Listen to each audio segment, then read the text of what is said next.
Buenos días tengan todos, hermanos, hermanas. ¿Cómo están?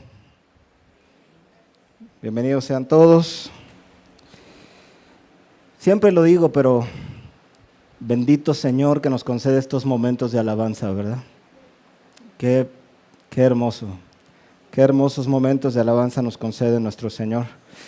Un saludo también a nuestros hermanos, a nuestros amigos que nos visitan o que nos ven por las redes sociales, ya sea que nos estén viendo en este momento en la transmisión en Facebook o más adelante en el video ya editado en YouTube.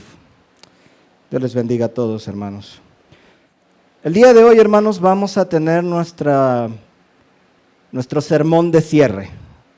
Hemos tenido una serie muy larga, hablando abundantemente sobre la gracia de Dios y creo yo que todos hemos sido muy bendecidos, extremadamente bendecidos con esta serie, ¿verdad?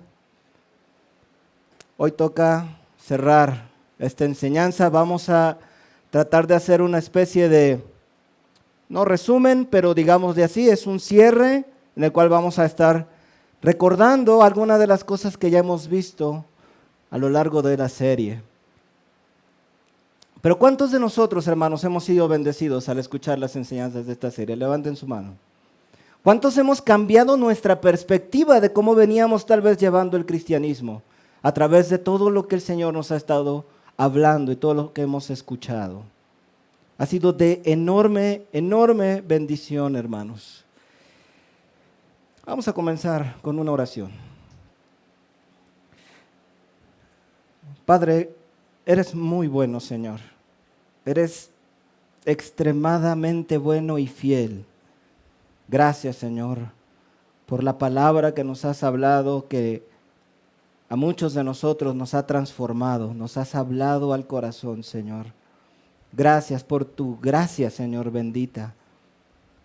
Padre amado, yo te ruego que en este día, Señor, tú uses a tu siervo, Señor, que me tomes y que puedas transmitir el mensaje, que tu Espíritu Santo, Señor, nos hable en este día. En el nombre de Jesús. Amén. Como les decía, hermanos, el día de hoy vamos a hablar de un sermón de cierre y vamos a cerrar con este texto que habla sobre la verdadera gracia de Dios. Un tema y un texto que ya hemos visto, de hecho, a lo largo de algunas enseñanzas, lo hemos tocado en varias ocasiones. El apóstol Pedro, lo voy a leer en la versión Nueva Biblia de las Américas, dice: por conducto de Silvano, nuestro hermano fiel, porque así lo considero, les he escrito brevemente, exhortando y testificando que esta es la verdadera gracia de Dios. Estén firmes en ella. Les he escrito brevemente, exhortando y testificando que esta es la verdadera gracia de Dios. Hermano, si tú quieres aprender sobre la gracia de Dios y si tú quieres entender cuál es la verdadera gracia de Dios, tú necesitas leer lo que el apóstol Pedro escribió a las personas, a los destinatarios de su carta. Porque todo lo que nosotros encontramos en Primera de Pedro es prácticamente una exhortación a saber que todo ello es la verdadera gracia de Dios. ¿Quieres aprender sobre la gracia? Lee y estudia la carta de Primera de Pedro. En cierta manera, hermanos, si el apóstol Pedro está diciendo que lo que él escribió es la verdadera gracia de Dios, por implicación, vamos a llamarle así, por implicación, podemos pensar que hay una falsa gracia, ¿verdad? Hay una verdadera gracia de Dios, que es la que el apóstol Pedro expone en su carta, pero también podemos pensar que hay una falsa gracia, y precisamente de lo que vamos a hablar hoy es de la verdadera gracia de Dios comparada un poco con esta falsa gracia. Empezaremos primeramente por una definición, más bien un recordatorio, porque ya lo hemos tocado muchas veces a lo largo de la serie, una definición de la gracia de Dios. Hablaremos un poco de la falsa gracia de Dios y recordaremos también algo que también hemos visto mucho a lo largo de la serie, que es el legalismo. Una faceta de la falsa gracia de Dios es el legalismo, pero hay otra faceta que también existe como parte de la falsa gracia, que es el libertinaje. Y por último, hablaremos de la verdadera gracia de Dios. Comencemos por definir brevemente qué es la gracia. Y aquí los remito al primer sermón que nos predicó nuestro hermano César sobre el buen entendimiento de la gracia de Dios. Ahí nuestro hermano también nos explicó ya con mucho más detalle de lo que yo lo voy a hacer en esta ocasión. Pero bueno, a manera de recordatorio, la gracia es la buena voluntad realizada gratuitamente por Dios para el beneficio del que recibe la gracia, no importando lo que haga el que la recibe. Es inmerecida. Es una actitud de Dios, es una disposición del corazón de Dios. La Biblia nos enseña, Romanos capítulo 11, versículo 6, en la versión nueva NBI, y si es por gracia, y aquí está la clave, ya no es por obras, porque en tal caso la gracia ya no sería gracia. Esto es clave, hermanos, para que nosotros podamos entender el fundamento de la gracia. Si lo hacemos por obras, entonces ya no es gracia, porque entonces la gracia ya no sería gracia. También Romanos capítulo 4, versículo 4 nos dice, pero al que obra no se le cuenta el salario como gracia, sino como deuda. Cuando nosotros trabajamos, si tú tienes un trabajo, vas a trabajar y al final de la semana o al final de la quincena esperas que te paguen, te lo deben. No es que el dueño o tu patrón tenga gracia contigo y te diga, quiero darte esto porque soy bueno. Para nada, es porque tú te lo has ganado, ¿verdad? Pero con la gracia no funciona así, porque al que obra no se le cuenta el salario como gracia, sino como deuda. Entonces, la gracia no la podemos ganar, no tenemos manera de ganarla, pero Dios, hermanos, en su buena voluntad, porque Él es bueno y aunque no lo podemos ganar, Él por gracia nos extiende estas bendiciones. Estas bendiciones se manifiestan obviamente en la salvación, en el perdón de nuestros pecados, en ayuda, santificación, capacitación, etcétera. Vamos a hablar un poco más de eso más adelante. Si hay dos cosas o dos palabras que yo pudiera dejar en tu mente, dos palabras que yo pudiera dejar en tu mente, y que con esas palabras te pudieras ir el día de hoy, te pudieras quedar sobre lo que significa la gracia, es que es gratuita e inmerecida. Si no pudieras recordar nada sobre la gracia y pudieras recordar dos palabras, es que es gratuita e inmerecida. Las bendiciones que Dios nos da son gratuitas e inmerecidas. No podemos ganar lo que Dios nos da. Estas son las dos palabras, hermanos, gratuita e inmerecida. Vamos a hablar un poco de la falsa gracia. Lo primero que vamos a hablar sobre la falsa gracia, hermanos, es el legalismo. Ya hemos hablado también bastante sobre el tema del legalismo a lo largo de la serie. Es completamente opuesto a la gracia. ¿Por qué?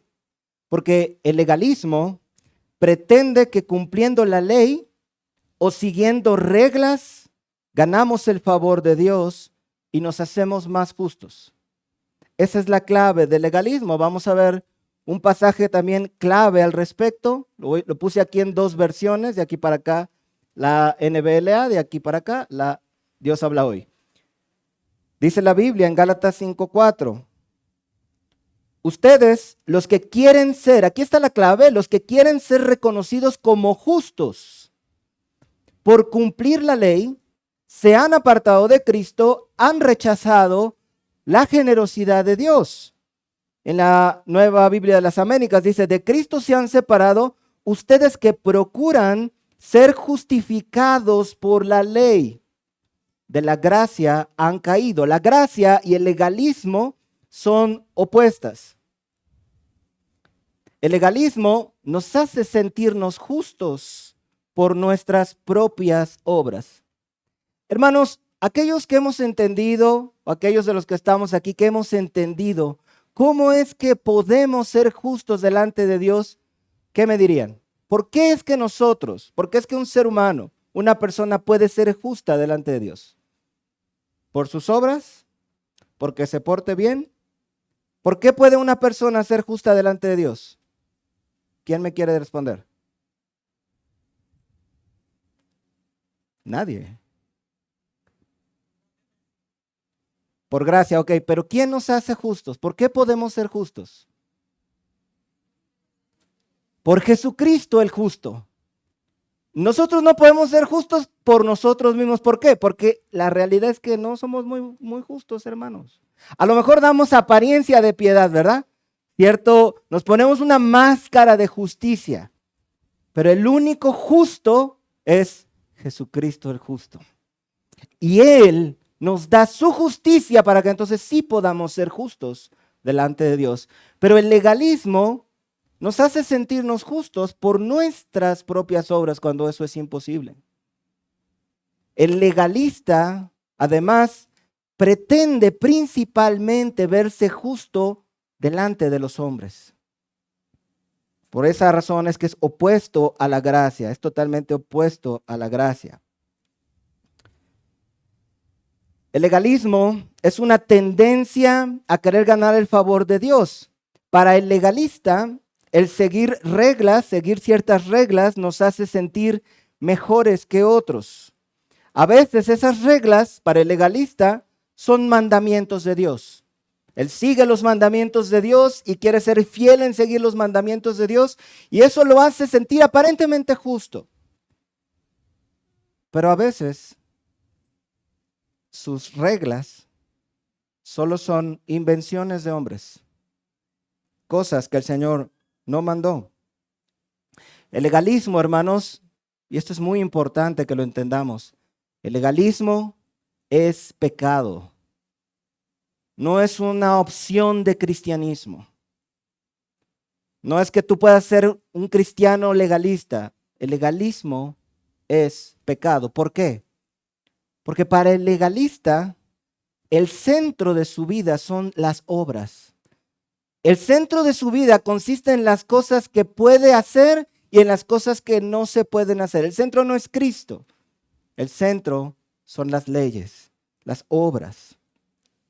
Esta manera de vivir le da cierta apariencia de piedad ante las personas, sobre todo si es normalmente el legalista va a ser una persona religiosa, que no significa una persona cristiana necesariamente siempre. El legalista se esfuerza por dar una apariencia de piedad. El legalista, a veces, hermanos, se escandaliza cuando otros no siguen sus reglas. Se escandaliza cuando otros no siguen sus reglas. Y quise poner este punto porque me parece que algunas veces el legalismo es por ignorancia, porque no estudiamos bien la Biblia, porque no estamos comprometidos con la palabra del Señor. A veces nos han enseñado mal, hermanos. Nos han enseñado mal las enseñanzas de la doctrina, de la palabra de Dios. Y caemos en legalismo por ignorancia. Debemos ser fieles en buscar la palabra de Dios. Hermanos, el problema del legalista no es su celo por la ley de Dios, sino su orgullo. El problema no es que él realmente quiera y abrace y desee los mandamientos. El problema es el orgullo. El legalista no entiende que todo es por gracia, hermanos. Por esa razón es que hemos dedicado tantas y tantas enseñanzas en esta serie, para que entendamos que todo lo que tenemos es por gracia. El legalista no entiende que es por gracia. El legalista no entiende que sus obras no lo hacen mejor que los demás. No entiende que él también es pecador. Hace también unas semanas el hermano César nos predicó una enseñanza que se llama indigno, pero amado incondicionalmente. Esa es la esencia de la gracia de Dios. Somos indignos, pero el legalista quiere sentirse justo por sus propias obras. Normalmente en el legalismo, el legalista pretende que vive en santidad. Pretende que él vive y anhela santidad porque sigue ciertas reglas, porque hace ciertas cosas o deja de hacer ciertas cosas. También nuestro hermano César nos predicó una enseñanza llamada Viviendo en Santidad bajo la gracia de Dios. Para el legalista, la santidad equivale a seguir reglas de qué cosas hacer y qué cosas no hacer. La verdadera santidad, nos explicaba el hermano César hace unas semanas, brota de una relación con Dios. En la medida que estamos en una relación íntima con Dios, es cuando podemos adquirir santidad. Los legalistas, hermanos, quieren que otros sigan sus reglas y se sienten más santos que otros por seguirlas. El legalista se escandaliza cuando otros no siguen sus reglas. Hermanos, ¿se acuerdan que los fariseos se escandalizaban cuando los discípulos de Jesús no seguían sus reglas? Ellos tenían ciertas tradiciones. El Señor les hizo ver y nos hace ver a nosotros también que esas eran tradiciones de hombres nada más. Muchas de estas eran solamente reglas que ellos mismos se inventaron. El fariseo se escandalizaba. ¿Por qué tus discípulos no se lavan las manos como los ancianos? Y muchas otras cosas, añade el comentario del Evangelio de Marcos. Y muchas otras cosas como estas hacían. Y los discípulos no se sujetaban a eso. El legalista se escandaliza cuando las personas no se sujetan a sus reglas.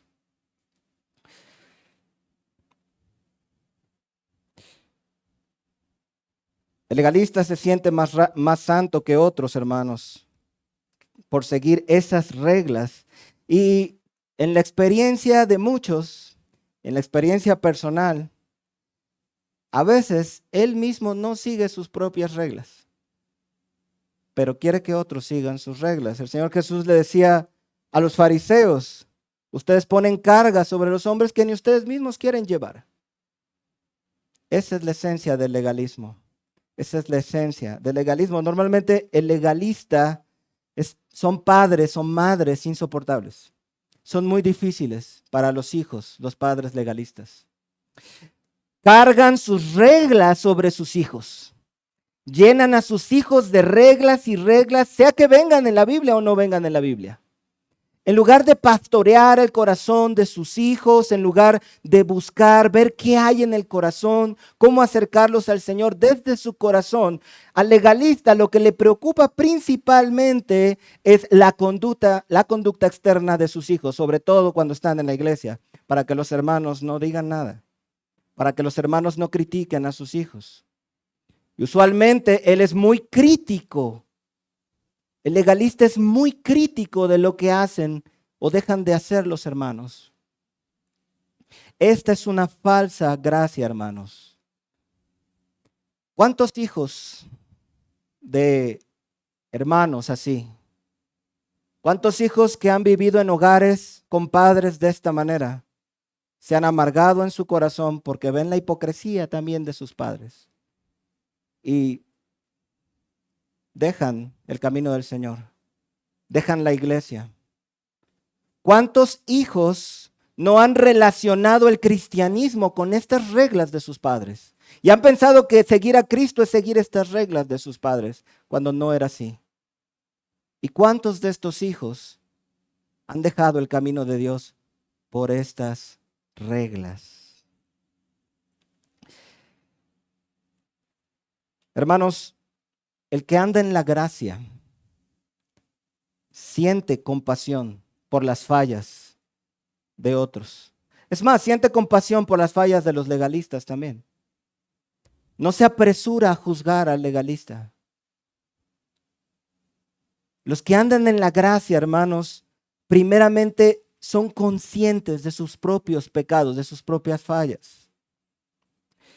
Cuando el que anda en la gracia corrige a alguien, corrige a un hermano, se acerca a un hermano con amor, lo hace de una manera cuidadosa, con amor, primeramente viendo sus propias fallas, se acerca con temor, se acerca con cautela, no como juez. Pero el legalista normalmente es tajante. El que anda en la gracia entiende que él mismo falla. Y cuando se acerca a corregir a sus hermanos, él sabe que él también tiene fallas. No puede llegar como juez porque él sabe que también es débil, ¿verdad? Pero el legalista es tajante, es insofacto, es insensible, a veces es indolente con sus hermanos y hermanas.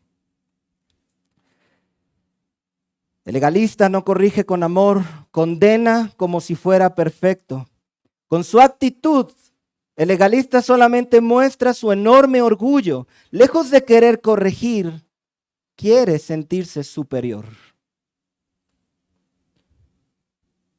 Hermanos, para el legalista, el centro es la ley. Hace algunas semanas también el hermano César predicó si la santidad de Dios es santidad o cuál es la obra de Dios, no santificación o moralismo. Él decía, el hermano nos explicaba que moralismo significa una ideología, una forma de pensar en el cual la moral está en el centro. Lo más importante es la moral. Eso puede ser una forma de pensar incluso de la gente mundana, no tienen que ser cristianos. En el legalismo, que es un primo muy cercano del moralismo, el centro es la ley. El centro son las reglas, no el evangelio. Cumplir las reglas es lo más importante. Y como cumplir las reglas es lo más importante, como el centro es las reglas y la ley, suele ser muy común que el legalista tienda a añadir más reglas y más reglas. Como estas reglas que el legalista sigue dan, o él cree que dan apariencia de piedad, él tiende a añadir reglas. Y esas reglas cada vez son más estrictas. Eso es algo común en el legalismo. Fíjense, hermanos, algunos de ustedes han oído hablar del Yom Kippur o del Día de la Expiación. ¿Han oído hablar del Yom Kippur o del Día de la Expiación? Bueno, en el Antiguo Testamento, está en la Biblia, hermanos, ¿eh? A ver, ¿quién dijo que no? No voy a ventanear a nadie. Pero bueno, algunos a lo mejor no sepan, pero es algo que está en la Biblia. En el Antiguo Testamento, en varios libros del Pentateuco, se habla del Día de la Expiación, principalmente en Levítico capítulo 16. Hermanos, la idea de esta fiesta, básicamente se los voy a poner en términos generales. Una vez al año, el sumo sacerdote entraba por única vez al lugar santísimo, que es un lugar como dentro del tabernáculo, había como varios compartimientos, el atrio, el lugar santo, y el más reservado donde estaba el arca de Dios era el lugar santísimo. El sumo sacerdote no podía entrar cualquier día. De hecho, los hijos de Aarón, Nadab y Abiú, murieron por haber entrado de manera descuidada y ofrecer fuego extraño al Señor en el arca del pacto. El día de la expiación era el único día que el sumo sacerdote podía entrar. La idea era que el sumo sacerdote hiciera primeramente un sacrificio de un becerro por sus propios pecados y los pecados de su familia. Después sacrificaban un macho cabrío por los pecados del pueblo. Luego ponían las manos sobre otro macho cabrío y lo expulsaban al desierto. Y finalmente sacrificaban un holocausto por el pueblo y un holocausto por el sumo sacerdote. La idea en general, hermanos, para no enredarlos mucho con este ritual judío muy antiguo, la idea en general era que los judíos, los israelitas, pudieran entender su necesidad de un sustituto, ¿verdad? Y ya vamos viendo a dónde este ritual apuntaba, ¿verdad? El Señor quería enseñar la necesidad de un sustituto inocente que pagara por sus pecados, ¿verdad? Estaba apuntando a Jesucristo claramente. Bueno, parte de los requisitos, vamos a decir así, del ritual, porque prácticamente todo lo hacía el sumo sacerdote en el tabernáculo, parte de los requisitos era que cada israelita en su casa estuviera en actitud de aflicción y en ayuno. en una actitud de arrepentimiento por sus pecados. Eso era. El centro era el ritual, pero a cada israelita se le pedía que en sus propias casas estuvieran ayunando y en una actitud de arrepentimiento. ¿Ok? ¿Hasta ahí todo entendido? Bueno, ¿qué pasó con el tiempo? El legalismo judío atacó. ¿Qué pasó? La regla para ellos eran actitud de arrepentimiento, ayuno.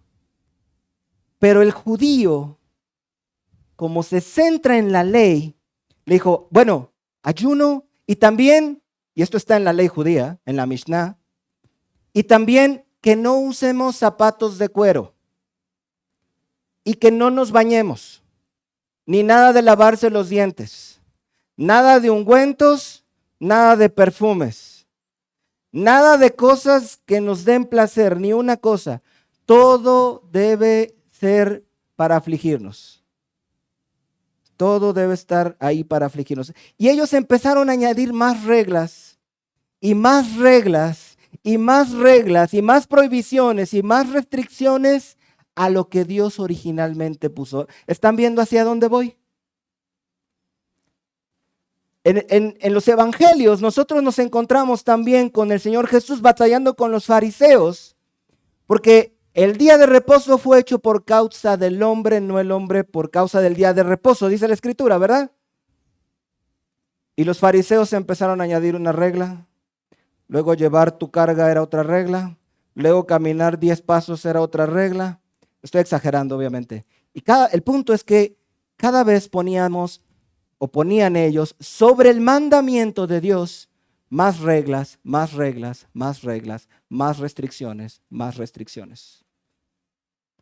En la medida que ellos añadían más reglas, y aún el judaísmo el día de hoy, en la medida que ellos se afligen más en el día de la expiación, en la medida que ellos son más santos por guardar más cosas en el día de reposo, ahora se sienten más santos y les gusta ser vistos por los hombres.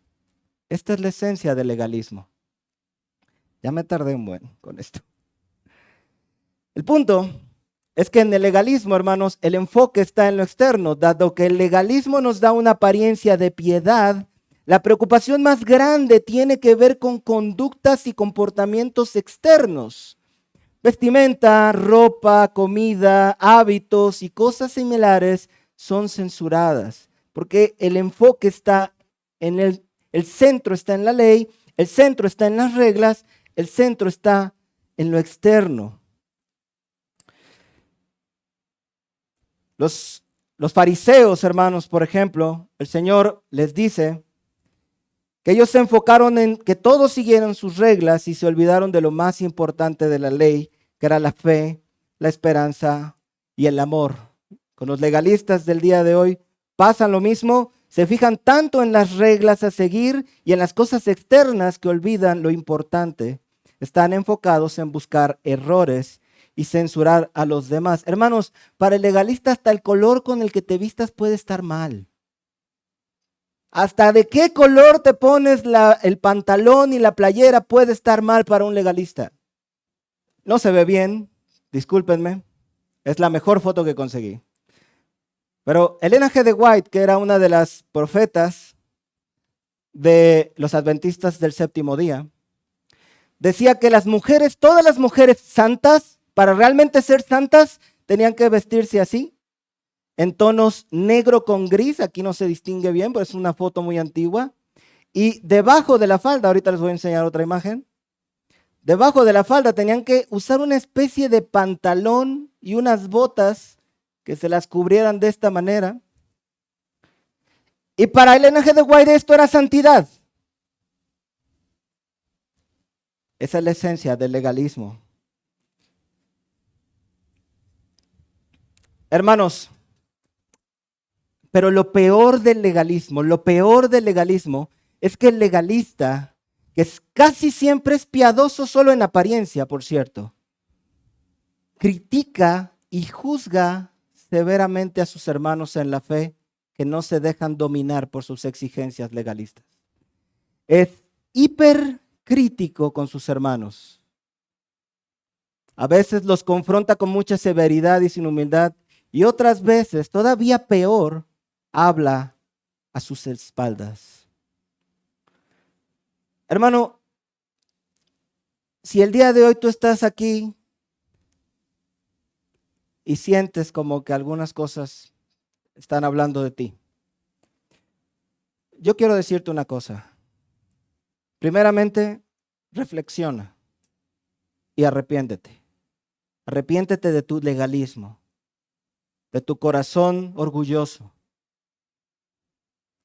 Pero lo otro que quiero yo decirte, hermano, es que no te hablo aquí como un juez. Yo mismo me recuerdo haciendo muchas de estas cosas que acabo de decirte. Yo mismo me recuerdo a mí criticando, censurando, hablando, sintiéndome más que los demás porque no iba al cine, porque no veía cierta cosa. Yo recuerdo a mí juzgando a mis hermanos con esta severidad. No soy un juez tuyo, pero sí necesitamos arrepentirnos. Amén. Hermanos, la otra cara de la moneda es el libertinaje. La otra cara de la moneda es el libertinaje.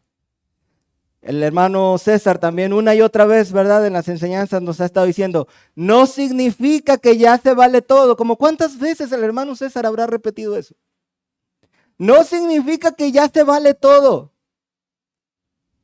Porque no ha faltado la pregunta, hermano, entonces ahora se puede. Que no. No significa que ya se vale todo.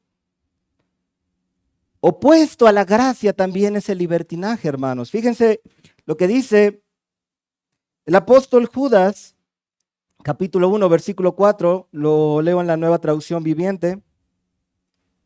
Queridos amigos, con gran anhelo tenía pensado escribirles acerca de la salvación que compartimos. Sin embargo, ahora me doy cuenta de que debo escribirles sobre otro tema, para rogarles que defiendan la fe que Dios ha confiado una vez y para siempre a su pueblo santo. Les digo esto porque algunas personas que no tienen a Dios se han infiltrado en sus iglesias diciendo que la maravillosa gracia de Dios nos permite llevar una vida inmoral. Y aquí el apóstol Judas, con mucha razón, sí se estaba escandalizando.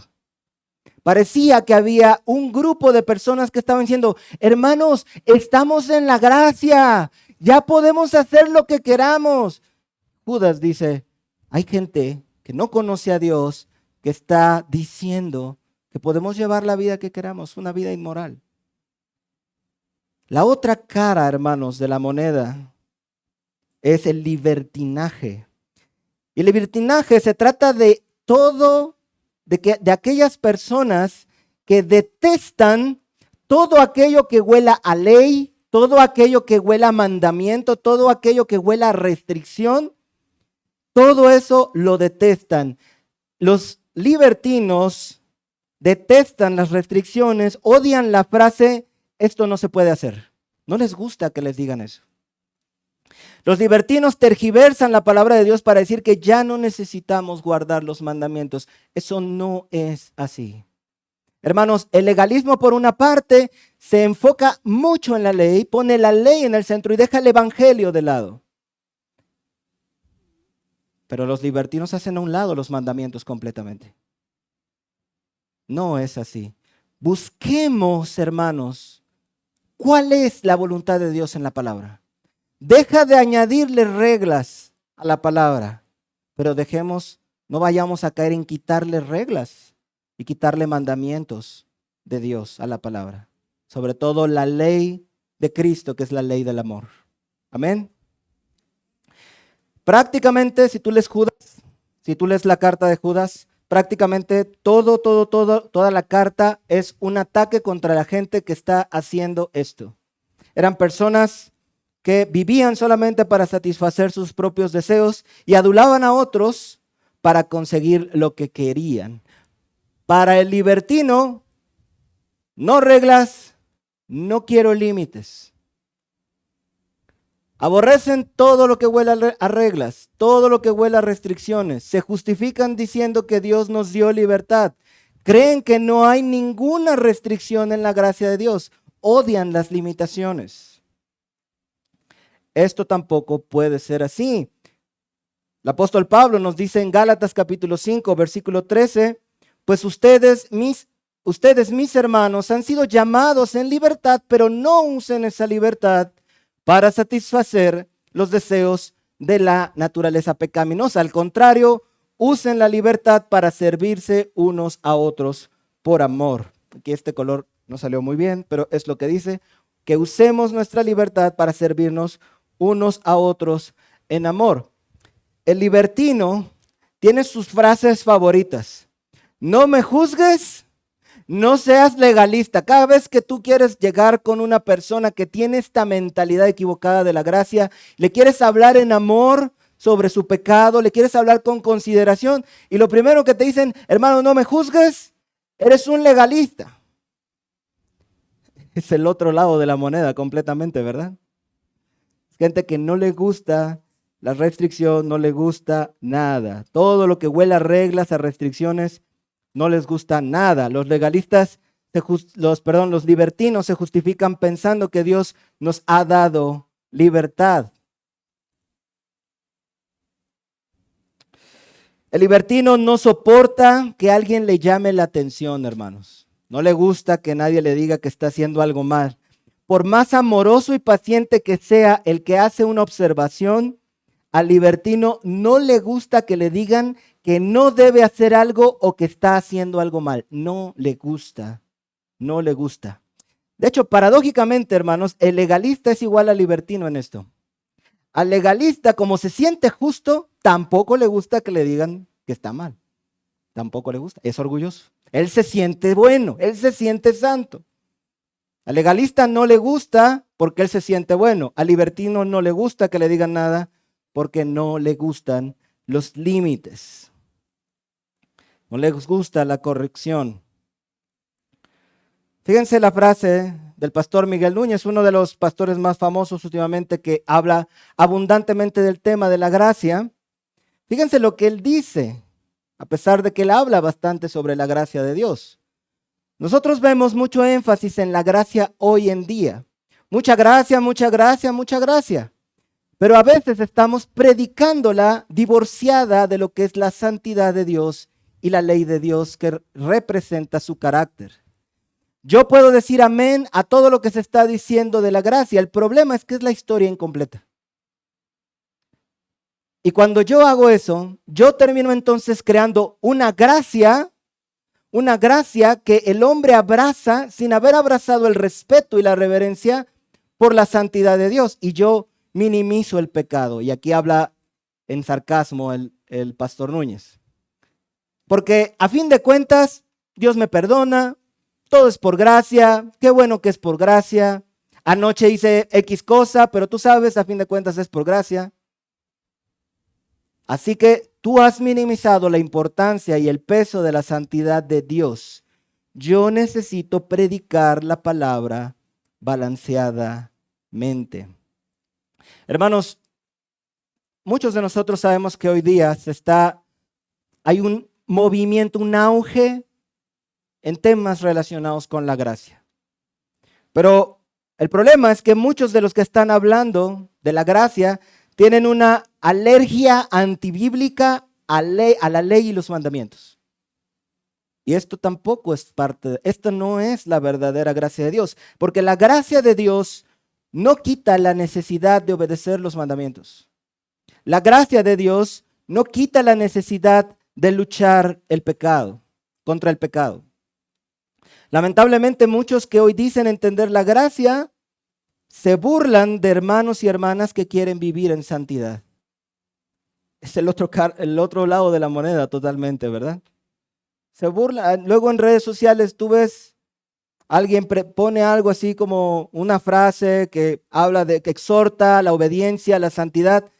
Y no faltan los teólogos de la gracia que empiezan a escribirle, no, tú eres un juez y... ¿Qué es eso? ¿En qué momento la gracia quita la necesidad de obedecer los mandamientos? No es así. Esa no es la verdadera gracia de Dios. Muchos de los que suponen que entienden la gracia usan su libertad para burlarse de sus hermanos en redes sociales. Los tales solamente evidencian que tampoco han entendido la verdadera gracia de Dios. Fíjense que hace unos años ocurrió en una iglesia, sin decir marcas, una iglesia de estas de la gracia, una iglesia reformada, que un grupo de jóvenes, el grupo de jóvenes de la iglesia fueron a su reunión para el estudio bíblico y después se fueron, pero ya muy tarde en la noche, a comer pizzas. El problema es que la zona en donde estaban estaba llena de antros y el ambiente era considerablemente, ya sabes, ¿no? Se movía alcohol, ellos estaban comiendo pizzas, pero alrededor de ellos se movía alcohol, se movía un ambiente pagano, un ambiente mundano. Uno de los padres de una de las jovencitas se quejó y les dijo, ¿por qué fueron a ese lugar? Es que solo fuimos a comer pizza. Sí, pero ve el ambiente, o sea, alrededor, ve cómo está la zona. No es bueno que jóvenes cristianos estén yendo a ese tipo de lugares. La respuesta, esa fue la respuesta que recibieron. Hace unos años también intenté hacerle un comentario a un hermano, más bien a una hermana, porque en sus redes sociales estaba saliendo, haciendo unos videos, haciendo ejercicio, pero con un escote por acá, con un shortcito por aquí. Y le dije, de hecho se lo dije a su esposo, hermano, creo que está mal. Y su respuesta fue, así es el libertino. Así es el libertino. No le gustan las restricciones. Hermanos, y entonces, ¿cuál es la verdadera gracia? Por conducto de Silvano, dice el apóstol Pedro, nuestro fiel hermano, porque así lo considero, les he escrito brevemente exhortando y testificando que esta es la verdadera gracia de Dios. Estén firmes en ella. El problema, hermanos, es que si lo que escribió Pedro, es la verdadera gracia de Dios, hay un problema para los libertinos porque Primera de Pedro es una carta que está llena de mandamientos, llena de cosas que el apóstol Pedro nos dice, tenemos que hacer esto, hermanos, y no tenemos que hacer esto, hermanos. Entonces, si los libertinos le escucharan el día de hoy al apóstol Pedro diciendo que lo que él escribió es la verdadera gracia, dirían, eres un legalista, Pedro. Eres un legalista. Mira cómo llenaste tu carta de la gracia de puras leyes. Pareciera que hubo un error en la Matrix, ¿no? Como que algo está fallando. Como que algo no concuerda, hermanos. Muchos llamarían legalista a Pedro, pero muchos de los que hoy hablan de ser santos y de la santidad, pero que viven una vida legalista, censurarían la libertad del apóstol Pablo. Lo llamarían libertino. Falsa gracia, hermanos, falsa gracia. El problema con el legalista es que ama las reglas, hermanos, pero no entiende en realidad los mandamientos, ni la intención de ellos. No entiende el espíritu ni la razón de ser de las leyes de Dios. El problema con el libertino es que ama la libertad, pero no entiende que la libertad tiene límites y que hay mandamientos que obedecer. El mismo apóstol Pedro habla de la libertad que tenemos en Cristo, pero al mismo tiempo habla de someterse. O sea, parecieran dos cosas contradictorias, pero para el Señor no son contradictorias en absoluto. Por una parte, versículo 13, sométanse por causa del Señor a toda institución humana. Y el resto de los versículos, que ya no puse aquí, hablan de la necesidad de sujetarnos a el rey, de hacer lo debido, de hacer lo correcto. Y en el 16 dice, anden como libres. Entonces, o me sujeto a las leyes o ando como libre, Señor. Para Dios no hay conflicto. Anden como libres, pero no usen la libertad como pretexto para la maldad, sino empléenla como siervos de Dios. Entonces, ¿cómo debo vivir esta vida en la gracia? ¿Estoy en la gracia? ¿Estoy en la libertad? ¿Significa que ya no debo seguir mandamientos ni reglas? No significa eso. Mira lo que dice Primera de Pedro, Capítulo 1, versículos 14 al 16. Por lo tanto, vivan como hijos obedientes de Dios. Ahí está, obediencia, necesitamos obedecer a Dios.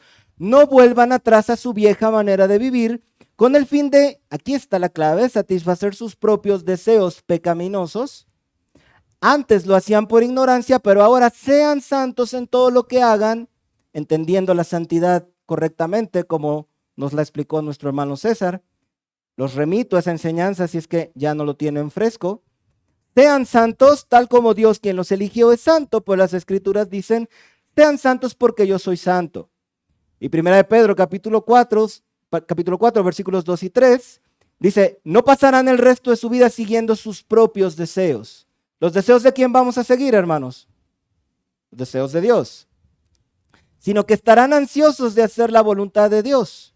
En el pasado han tenido más que suficiente de las cosas perversas que les gusta hacer a los que no tienen a Dios. ¿Qué cosas son las que debemos evitar? Inmoralidad, pasiones sexuales, parrandas, borracheras, fiestas desenfrenadas y abominable adoración a ídolos. Estas cosas son las que debemos evitar, no las reglas interminables de los legalistas. La vida en la gracia, hermanos, se esfuerza por dar muerte a sus propios deseos pecaminosos. Buscan santidad por medio de una relación con Dios y se apartan de prácticas inmorales. Ahora, ya vamos cerrando. ¿Cómo funciona? Y aquí vamos cerrando el tema de la gracia ya, hermanos. ¿Cómo funciona la gracia? Hemos dicho que hay dos palabras claves, ¿verdad? Para hablar de la gracia. ¿Cuáles son? Gratuita e inmerecida, ¿verdad? Cuando hablamos de gracia, hablamos de bendiciones que Dios nos da de forma gratuita e inmerecida, ¿ok?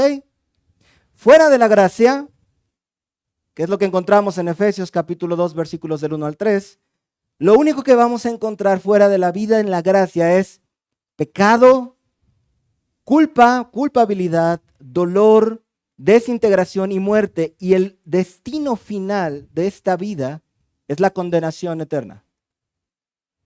Ahora, yo quiero que abran sus Biblias, hermanos, ahora sí. En Primera de Pedro. Y ténganla ahí en Primera de Pedro porque vamos a ir a través de varios pasajes. Empezamos con Primera de Pedro, capítulo 1. Versículos 1 y 2. Ya vimos que no es la vida en la gracia, no es liberalismo, no es libertinaje, ciertamente no es legalismo tampoco. Primera de Pedro, capítulo 1, versículo 2.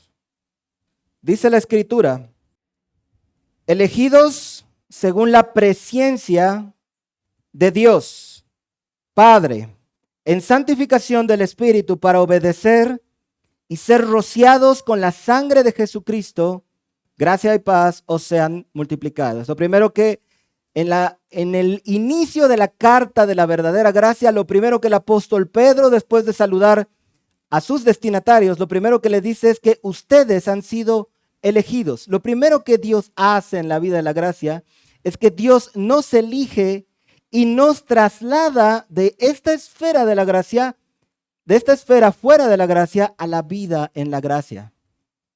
Lo primero que el apóstol Pedro nos dice es eso. Ahora, hermanos, yo no estoy aquí, no quiero ninguna controversia, ya sea que tú creas que la elección es incondicional, como dice el calvinismo, o que Dios de antemano sabía quién iba a creer, como dice el arminianismo, la elección es una realidad bíblica. Ya sea que tú creas que funciona de una manera o funciona de otra, la Biblia nos dice que Dios nos elige por gracia. Y si es por gracia es inmerecido y gratuito. Gratuito. Inmerecido y gratuito. Él nos elige y nos traslada a la esfera de la gracia. ¿Qué encontramos una vez que Dios hace esta obra de salvación en nuestras vidas por medio de la muerte de Jesucristo? Cuando Él nos lleva a la vida en la gracia, ¿qué encontramos ya que estamos viviendo esta vida cristiana? Vamos a encontrar dentro de la vida en la gracia perdón, regeneración, santificación, capacitación, pruebas y el destino final, la glorificación eterna. Todas estas cosas, hermanos, hermanas, son por gracia. Y si son por gracia, son gratuitas e inmerecidas. Amén. Todo sigue siendo por gracia. El creyente sincero se sorprende de cuánto hace Dios por él sin que lo merezcamos. Todo esto Dios hace por ti, hermano, hermana. En la carta de Pedro nos vamos a encontrar que en la verdadera gracia Dios ciertamente nos pide santidad. Dios, acabamos de leer un pasaje en el que decía, sed santos porque yo soy santo. Amén. Es un mandamiento de Dios. Dios nos pide santidad, pero también vamos a encontrar perdón, regeneración, santificación, capacitación, pruebas y finalmente glorificación. Uno de los padres de la iglesia hace muchos siglos, llamado San Agustín o Agustín de Hipona, si lo prefieren. Si San Agustín los hace sentirse muy católicos, bueno, Agustín de Hipona, para que no haya problemas con nadie, ¿ok? Agustín de Hipona, en un libro llamado Las Confesiones, decía, ay de mí, Señor, ten misericordia de mí. Yo no te oculto mis llagas, o sea, sus pecados, sus fallas, sus maldades. Tú eres médico y yo estoy enfermo. Tú eres misericordioso y yo soy miserable. Pero toda mi esperanza estriba solo en tu grande misericordia. Y vean la última frase. Dame lo que me pides y pídeme lo que quieras. Agustín entendió la esencia de la vida en la gracia. ¿Cuál es la esencia de la vida en la gracia? Que Dios puede pedirnos lo que Él quiera porque Él es soberano, Él es Dios. Amén. Pero el mismo San Agustín dice, pero yo no puedo hacer eso que tú me pides. Dame lo que me pides. Esta es la vida en la gracia. Esta es la vida en la gracia. Hermanos, esta diapositiva que intenté hacerla lo más gráfica posible, espero que se entienda. ¿Cuál es la idea? Vamos a leer 1 de Pedro, capítulo 1, versículos 3 al 5. Dice la Biblia así. 1 de Pedro 1, 3, 5. Dice así. Empieza el apóstol Pedro alabando a Dios. Bendito el Dios y Padre de nuestro Señor Jesucristo, que según su grande misericordia nos hizo renacer de nuevo para una esperanza viva. Y si es una esperanza, ¿es para el futuro o para el presente? Para el futuro. Nos hizo renacer de nuevo para una esperanza viva por la resurrección de Jesucristo de los muertos. Fíjense lo que Dios dice que vamos a recibir, una herencia incorruptible, incontaminada e inmarcesible, reservada en los cielos para vosotros que sois guardados por el poder de Dios, mediante la fe para alcanzar la salvación. Está hablando aquí de la salvación futura, hermanos, que está preparada para ser manifestada en el tiempo postrero. Es decir, vamos a recibir una herencia, dice el apóstol Pedro. Hay una salvación que está preparada para nosotros, hermanos. Pero mientras vamos hacia allá, mientras vamos camino a la gloria, ¿se acuerdan en la diapositiva pasada cuál es el fin de esta vida en la gracia? La glorificación. Bueno, mientras vamos camino a esa vida, a esa herencia incorruptible, a esa salvación que ha de ser manifestada, es lo que el apóstol Pedro llama el tiempo de nuestra peregrinación, en capítulo 1, versículo 7. Es un tiempo, es un momento en esta vida que vamos a cruzar por muchas cosas en lo que el apóstol llama el tiempo de nuestra peregrinación y vamos a llegar a la gloria eterna. Pero el punto al que quiero llegar, hermanos, es lo que dice aquí. vosotros que sois guardados por el poder de Dios mediante la fe. ¿Qué quiere decir? Que mientras nosotros vamos en este camino, en este tiempo de nuestra peregrinación, no vas solo caminando hacia la gloria. Dios está haciendo todo, está usando todo su poder, todos sus recursos, toda su gloria para llevarte guardado por su poder. En la antigüedad,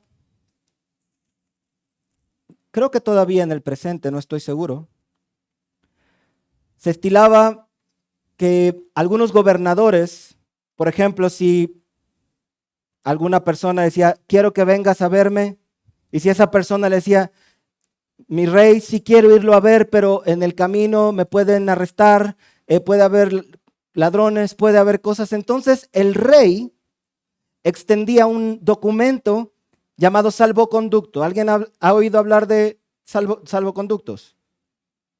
Bueno, era un documento básicamente extendido por una autoridad, y ese documento hacía que el que venía en camino, el que venía en el camino, estuviera seguro. Si es necesario, le ponían una guardia. Si es necesario, le daban todos los permisos para que no hubiera problemas en las aduanas, que si alguien lo detenía del ejército, lo dejaran pasar. Era un permiso especial del rey que lo protegía y le permitía llegar hasta su destino final. ¿Se entiende? Ese era un salvoconducto, era un poder especial del rey. Bueno, lo que el apóstol Pedro está diciendo es que Dios te ha dado a ti, hermana, te ha dado a ti, hermano, un salvoconducto. Él te va guardando en ese camino en la gracia. Y Él está haciendo todo, usando todo su poder para que tú llegues a tu destino final, a esa herencia que te está esperando. No depende de ti. No es por ti. No es por lo maravilloso o hábil o inteligente o santo que seas tú, hermano o hermana. Es porque Dios se ha propuesto llevarte a esta esperanza viva y guardada por su poder. ¿Cuántos dan gloria a Dios por esto, hermanos? En tanto que vamos por este camino, ya estoy cerrando, vamos andando en la vida, en la gracia. Esto, digamos así, la parte de abajo, es la vida en la gracia mientras llegamos a nuestro destino final. En tanto que vamos en este camino, vamos andando en la vida en la gracia y debemos vivir este tiempo de nuestra peregrinación con temor al pecado y buscando hacer la voluntad de Dios. Dios nos pide vivir en santidad y servirlo. Escucha, Dios nos pide vivir en santidad y servirlo, pero eso mismo que nos pide, ¿se acuerdan de la frase de San Agustín? Eso mismo que nos pide también nos lo da por gracia. Dios nos da regeneración. En la vida en la gracia, Dios nos pide amarlo y amar a otros. Pero resulta que nosotros no podemos amar sinceramente. Así que Dios transforma nuestro corazón. Capítulo 1, versículo 3 dice, bendito el Dios y Padre de nuestro Señor Jesucristo, que según su grande misericordia nos hizo renacer. Ahí está la regeneración, nos hizo nacer de nuevo para una esperanza viva. Capítulo 1, versículo 23, siendo renacidos de simiente, no de simiente corruptible, sino de incorruptible. Él nos pide tener un nuevo corazón y que lo amemos a Él con todo el corazón, pero Él mismo hace la obra para que podamos hacerlo. ¿Te das cuenta? Por gracia, gratuitamente, ¿y qué más? Inmerecido. Él lo hizo por ti. Sabía que no podíamos, hermanos. Él lo sabía. En la vida, en la gracia, también Dios nos pide perseverar, ¿verdad? Dios nos pide perseverar, pero es Él mismo quien nos guarda en su poder. Acabamos de leer que nosotros somos guardados por el poder de Dios mediante la fe para alcanzar la salvación que está preparada para ser manifestada en el tiempo postrero. Por medio de la fe, Dios derrama su gracia guardadora que nos permite perseverar. Dios sabe que no puedes perseverar, sabe lo inconstante que somos, hermanos. Él lo sabe. ¿Qué nos pide? Confía en mí. Confía en que yo te voy a guardar. Mi poder está a tu favor. Te voy a ayudar a llegar al destino final. Por gracia. Gratuito e inmerecido. Hermanos, las pruebas son parte de la gracia de Dios. Las pruebas y la fe también nos son dados por gracia. El del versículo 7 del capítulo 1 dice, para que sometida a prueba vuestra fe, fíjense bien, Dios somete a prueba nuestra fe, mucho más preciosa que el oro, el cual, aunque perecedero, se prende con fuego, sea hallada en alabanza, gloria y honra cuando sea manifestado Jesucristo. En la vida, en la gracia, hermanos, Dios nos pide que confiemos en Él, pero es Él mismo quien mediante las pruebas purifica y refina nuestra fe. O sea que también en eso el Señor extiende su gracia para nosotros y nos sigue llevando al camino de la gracia. Él refina nuestra fe y luego nos honra por esa fe que Él mismo nos dio y nos ayudó a purificar.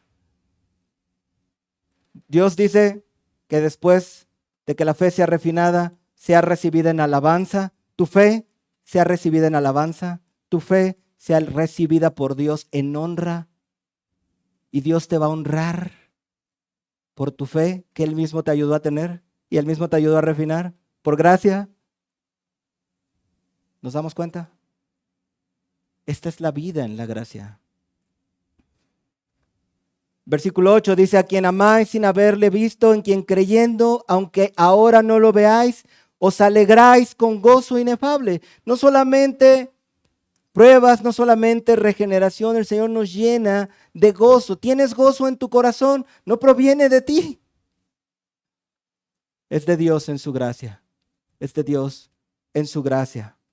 Hermanos, caemos en pecado. Hemos tenido caídas, hemos tenido tropiezos, hay perdón. Vimos una enseñanza también que se llama el perdón paternal de Dios. Primera de Juan, si confesamos nuestros pecados, Él es fiel y justo. Él pagó en la cruz por nosotros, por nuestros pecados. En la vida, en la gracia, Dios no te deja, no te desecha. Él te sigue ayudando a llegar a la gloria eterna. Cuando te arrepientes y confiesas. Dios nos pide servirle, pero Él mismo nos capacita. La semana pasada vimos el tema de los dones espirituales, ¿se acuerdan? O sea, Dios te pide que los sirvas, pero en su gracia Él mismo te da los dones para servirlo. Qué bueno es nuestro Dios, hermanos. Qué bueno es nuestro Dios. Es exageradamente bueno nuestro Dios. Por último, Dios nos pide ser santos y vivir una vida recta, pero es Él mismo quien nos da un nuevo corazón y nos santifica.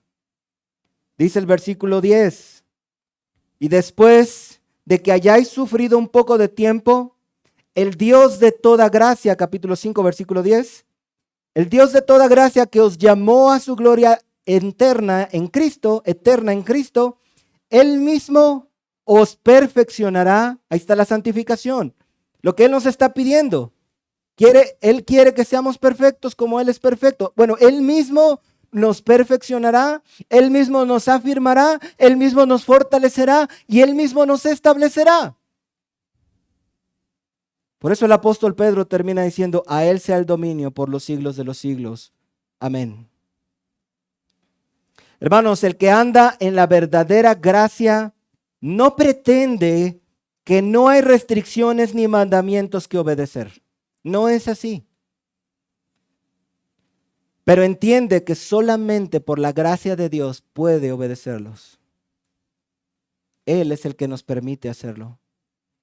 El que anda en la verdadera gracia comprende que la vida en la gracia no consiste en reglas que seguir o mandamientos que cumplir, sino en Dios que por su gracia nos está llevando a esa herencia que nos ha prometido. El que anda en la verdadera gracia no juzga severamente a sus hermanos que caen, y menos a los que no siguen sus reglas, hermanos, sacadas de contexto muchas veces. Antes bien, entiende lo débil, primeramente lo débil que Él es, y da gracias a Dios que lo sostiene. Hermanos, todo lo que tenemos, y con esto concluyo este sermón y esta serie también. Todo lo que tenemos es por gracia. Todo lo que tenemos es por gracia. Si somos salvos, es por gracia. Si ahora tienes un tierno corazón que es capaz de amar, es por gracia. Si has caído en pecado y Dios te ha perdonado, lavado y levantado, es por gracia. Es por gracia. Si hemos podido guardar los mandamientos, es por gracia. Hermano, si hemos logrado crecer y madurar espiritualmente, es por gracia. Si tienes dones especiales para servir, Dios te los dio por gracia. Si hoy tienes gozo en tu corazón, es por gracia también. Si hoy perseveras en el camino, es porque Dios en su gracia te ha guardado con su poder. Si has tenido pruebas, estás teniendo pruebas ahora mismo difíciles, es por gracia. Dios en su gracia perfeccionándote. Él nos está guardando para llevarnos un día a la gloria eterna. Y mi amigo, si aún estás aquí y no has venido a Cristo, tienes miedo de entregarte, te sientes débil, tal vez. Sientes que no vas a poder cumplir los mandamientos de Dios. ¿No te das cuenta que todo es por gracia? Ven al Dios de toda gracia, que nos llamó a su gloria eterna. Ninguno de nosotros, de los que hemos sido salvos, ninguno de nosotros ha sido salvos por nuestros méritos ni por nuestro esfuerzo. Ven a Cristo. Ven a Cristo. Ríndete a Él. Él te va a llevar y te va a guiar en esta vida en la gracia si confías en Él. Por medio de la fe, Él te puede salvar. Te puede salvar. Seguir a Cristo tiene un costo. Tiene un costo. Pero, mi amigo, ¿no ves que Él mismo es quien nos da todo para poder pagar ese costo? Él mismo es el que nos los da. Tenemos que rendirnos a Él y decirle, Señor, yo ciertamente en mí no está el poder para hacer todo esto que me pides. Dame lo que me pides y pídeme lo que tú quieras. Ven a Él y confía en Él. Deja tus pecados. Reconoce tus faltas delante de Dios. Él en su gracia te recibirá. Si estás dudando, escúchame bien, estás dudando en entregarte a Cristo, Él en su gracia, si tú vienes a Él, Él te recibirá, Él te perdonará. No es una promesa que yo puedo hacerte, pero es una promesa que Dios hace. Si tú vienes a Cristo sin temor, confiando en Él, ven a Él. Él te recibirá, Él te perdonará, Él te limpiará y Él te ayudará a andar el camino. Él lo hará porque Cristo pagó en la cruz por nuestros pecados. Concluyo con este pasaje, hermanos. Primera de Pedro, capítulo 1, versículo 13.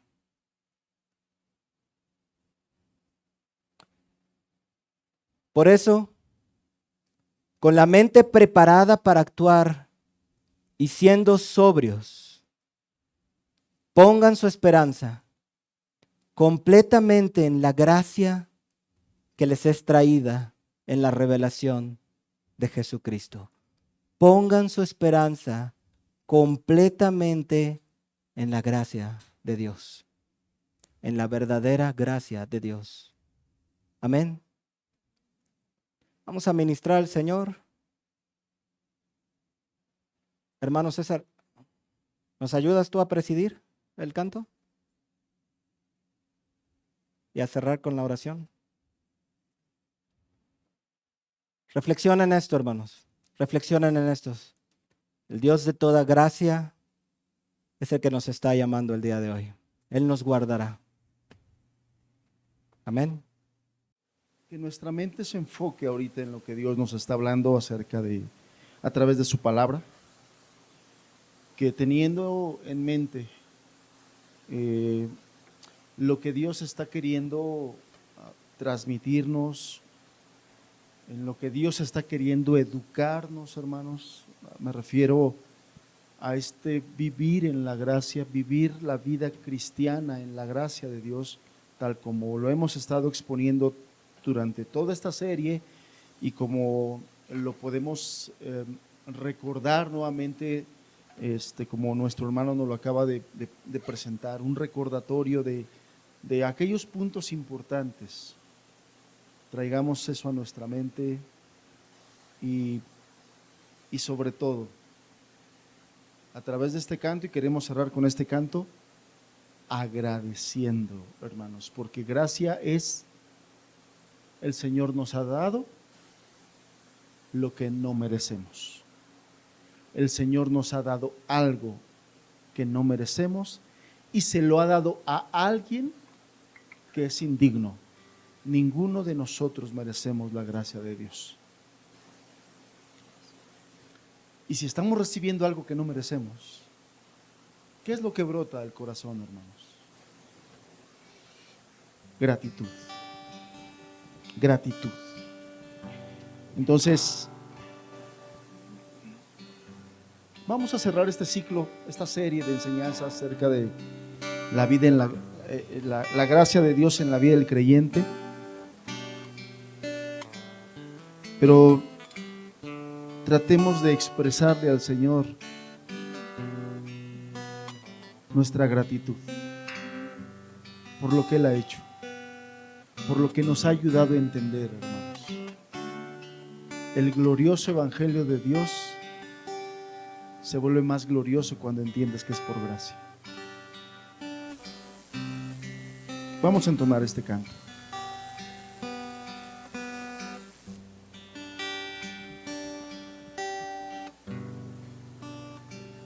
Te amo, Dios,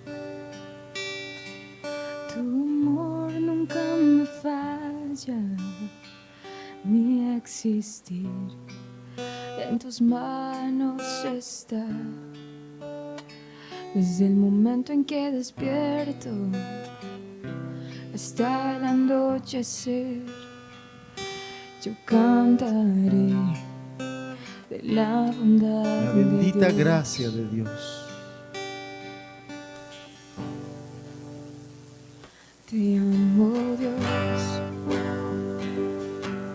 tu amor nunca me falla, mi existir en tus manos está. Desde el momento en que despierto hasta el anochecer, yo cantaré de la bondad de Dios.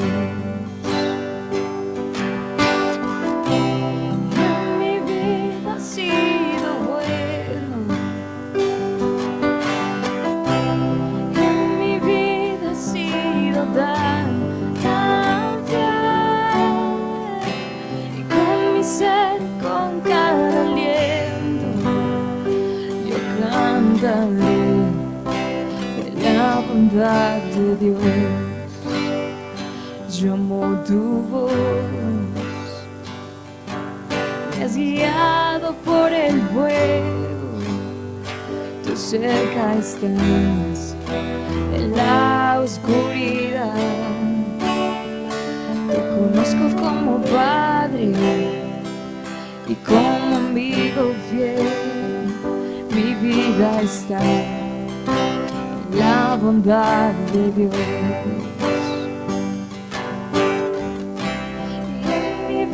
Ha sido bueno, en mi vida ha sido tan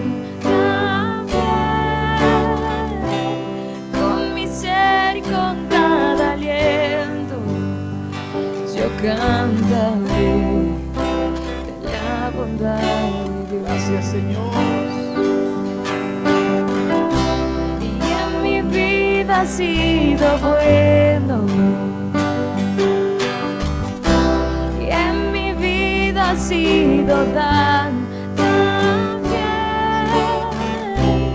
Con mi ser, con cada aliento, yo cantaré de la bondad de Dios.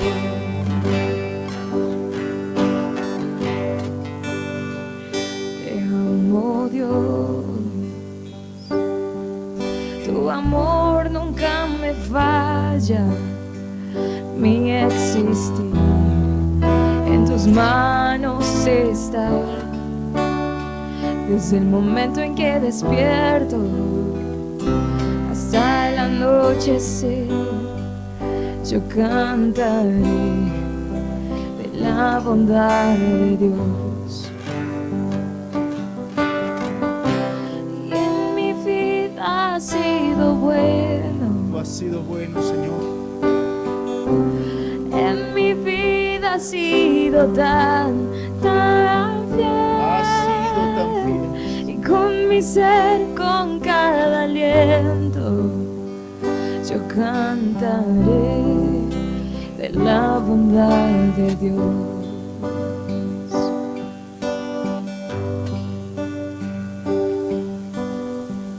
Dijo el apóstol Pablo, yo testifico que esta es la verdadera gracia. Permanezcan en ella. Permanezcan en ella. Este es el camino que debemos caminar, hermanos, en su gracia. Dejar de mirar las cosas de Dios en función de nuestra propia humanidad o en función de nuestra pecaminosidad, porque eso lo hace imposible. Pensemos en el Evangelio en función de la verdadera gracia. Y el Señor nos ayudará. Y el Señor nos bendecirá. El Señor nos ayudará a caminar este camino para gloria de su nombre. Si permanecemos en la verdadera gracia. Si permanecemos en la verdadera gracia. Gracias por educarnos, Señor. Gracias por alumbrar aquellas áreas donde nuestra ignorancia de tu voluntad estaba presente. Gracias por ser paciente con nosotros. Gracias por alumbrar nuestro entendimiento. Gracias por ayudarnos a mirarte como el Dios de toda gracia. Gracias por ayudarnos a entender el evangelio de tu gracia.